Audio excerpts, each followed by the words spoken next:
हरिहर।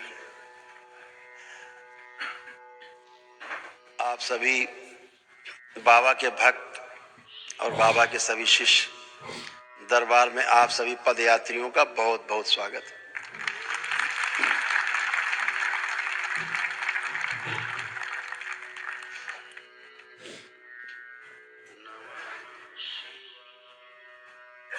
आप लोगों ने इतने कष्ट सह के लंबी लंबी पदयात्राएं की, दंडवत यात्राएं की।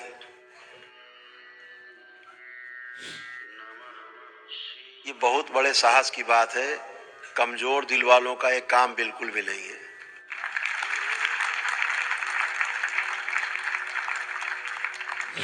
बहुत बड़े दिल वालों का, जबरदस्त आस्था, विश्वास और श्रद्धा का, जिसके अंदर समुंदर लहरा रहा है। पद यात्रा, दंडवत यात्रा सिर्फ उन्हीं का काम है।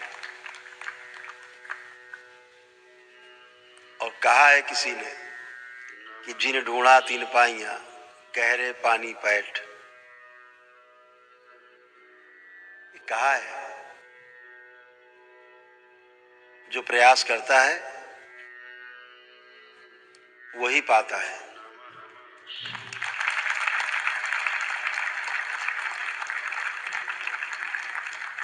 आप सब पदयात्रा करके तमाम बाबा के भक्तों ने, शिष्यों ने एक दिवसीय अनुष्ठान के पुण्य पाए, वनडे के पुण्य पाए आप सब लोगों ने। जहां एक व्यक्ति के परिवार के लिए दरबार में तमाम खर्चे लगते थे, बिना खर्चे के पाए आपने। अपनी आस्था विश्वास से पाए आपने। अपने लिए, अपने दरबार के लिए आपने किया, परिवार के लिए किया आपने। श्रद्धा है आप, और दरबार ये श्रद्धा आपकी बनाए रखेगा। आप प्रयास करोगे उधर से, दरबार प्रयास करेगा इधर से, और खूब श्रद्धा आस्था विश्वास बनी रहेगी तो खूब ऊर्जा बनी रहेगी। आप और आपका परिवार इसी में गोते लगा के शुद्ध और पवित्र बना रहेगा, रोगों कष्टों से मुक्ति पाके रहेगा। दरबार ने शक्ति इसलिए खोली, ऐसे बहुत से लोग हैं जिनके पास इतना साधन, इतनी व्यवस्था नहीं कि वो इतना धन खर्चा करके और वनडे का हवन कर सके, जबकि आपको आवश्यकता है वनडे के पुण्य की। तो दरबार ने एक रास्ता खोला कि पूरे देश में ऐसे तमाम लोग हैं, बहुत अपार श्रद्धा से भरे हैं, अटूट श्रद्धा से भरे हुए, आस्था विश्वास से भरे हुए।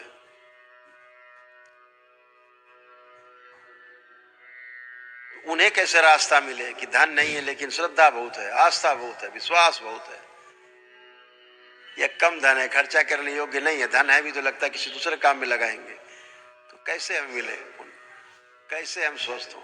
तो दरबार ने रास्ता खोल दिया कि पद यात्रा करके आ रहे हो तो आपको पुण्य मिलता है एक दिवसीय, और आपके रोग कष्ट यहाँ आते ही खत्म होते हैं, परिवार के घर बैठे बैठे खत्म होते हैं।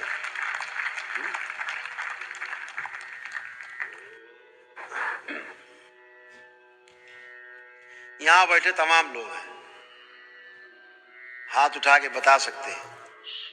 जरूर आप लोगों ने अपने घर में फोन किया होगा, जो बीमार रहे हो, घर में कष्ट में रहे हो, और आपने दरबार से फोन किया हो, पूछा हो कैसा लग रहा, कैसे हो। उन्होंने बताया हो कि हम तो बहुत अच्छा लग रहा, बहुत अच्छे हैं। ऐसे कितने लोग जरा हाथ उठा के बता सकते हैं? वाह, इतने लोग, सैकड़ों लोग बता रहे हैं हाथ उठा के कि केवल अभी दरबार में हम आए हैं, यहाँ संकल्प किया है, प्रार्थना किया है, और घर में वो लोग अच्छे।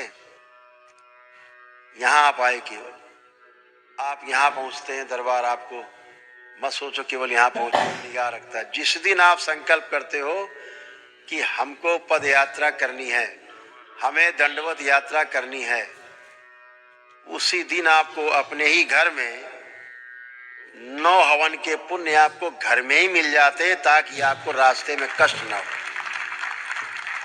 केवल इतना संकल्प से कि हमें पदयात्रा करनी है फला तारीख को, मजबूत संकल्प हृदय से, चाहे कुछ हो करनी है, उसी दिन मिल जाते हैं घर में आपको। तो कितना अद्भुत है। कितना सुंदर है। ये आपका संकल्प ही सबसे बड़ी शक्ति है। दरबार रोज कहता है कि संकल्प ही सबसे बड़ी शक्ति है, प्रार्थना ही सबसे बड़ी शक्ति है। संकल्प और प्रार्थना करने मात्र से हम स्वस्थ होते हैं, बशर्ते आपके पास वह ऊर्जा हो जो आपके संकल्प को पूरा करा सके। तो वह ऊर्जा दरबार में है, इस शिव शक्ति दरबार में है, इस भोलेनाथ और माता कामाख्या के दरबार में है, परम पूजनी बाबा जी और गुरु माता जी के दरबार में है, ये शक्ति पूर्ण गुरु के दरबार में है। ये आप उससे जुड़ते हो, अपने प्रार्थना संकल्प करते हो और अच्छे होते हो। तो आज आपने तमाम प्रार्थना संकल्प किए हैं, अपने लिए किए हैं, परिवार के सदस्यों के लिए किए हैं।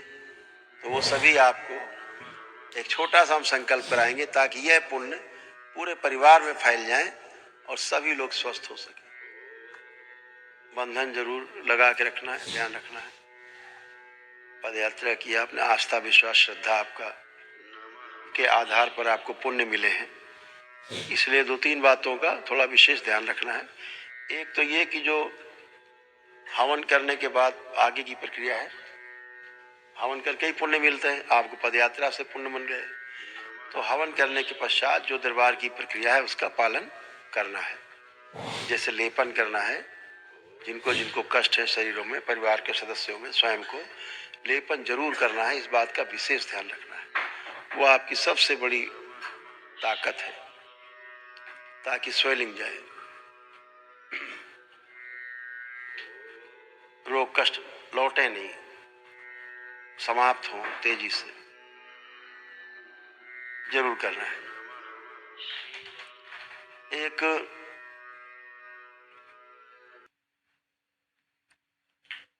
कि संकल्प करते रहना है। संकल्प में क्योंकि परिवार के सदस्यों का भी संकल्प आप लोग करते हो, तो अंत में एक वाक्य जरूर बोलना है कि बाबा हमने जो अपने संकल्प किए हैं, अपने परिवार के जिन सदस्यों को लो मैंने किया है, अगर हमने उनके लिए संकल्प किया है फला फला के लिए, उनके कोई भी रोग कष्ट, उनकी रोगी स्मृतियां हमारे में आ गई खींच के, तो कृपा करके वह स्मृतियां भी नष्ट करने की कृपा करें। वो नष्ट हो जाएंगी, वो भी ठीक, आप भी अच्छे, आप में नहीं फंसेंगी, नहीं आप पे फंसी रहेंगी, आपको कष्ट होगा और उसको भी कष्ट होगा जिससे खींची गई। इसका विशेष ध्यान रखना है। दूसरा,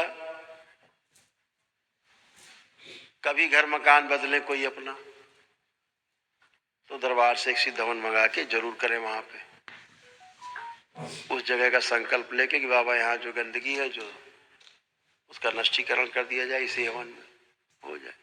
और एक बात का विशेष ध्यान रखना, सभी पदयात्रियों को खास तौर से, और वनडे का हवन करने वाले लोगों को, जिन्होंने वनडे का हवन किया उन सबको को भी कहा जाता है, जिन्होंने दरबार में आके अनुष्ठान किए हैं, वनडे हवन किया, उनके लिए भी, पदयात्रियों के लिए भी जिनको वनडे हवन के पुण्य मिले, इस दरबार से एक सिद्ध हवन ले जा करके अपने घर में जरूर करना है।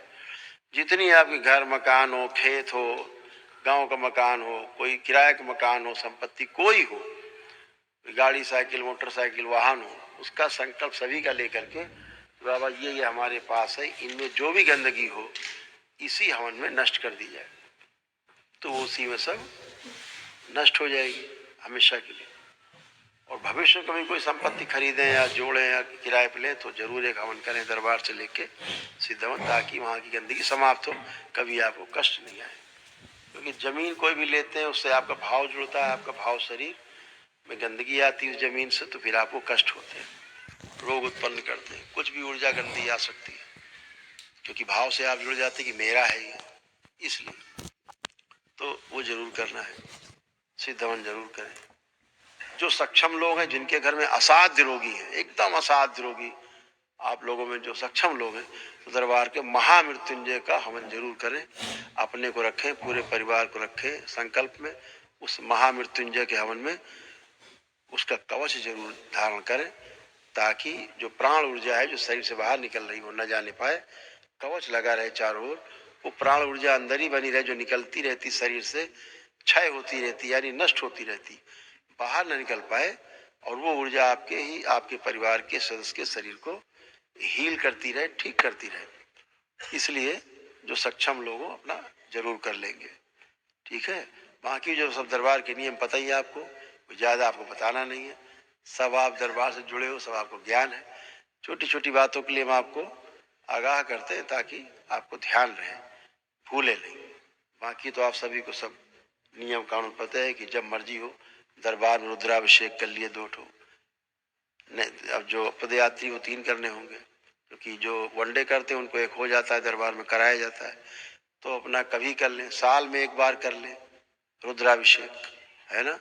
चाहे दरबार में कर लें, चाहे अपने घर में कर लें, जैसे उचित लगे, जब मौका लगे भोलेनाथ से जुड़े, रुद्र का अभिषेक करें, घर में करें चाहे दरबार में आके करें, जहाँ अच्छा लगे।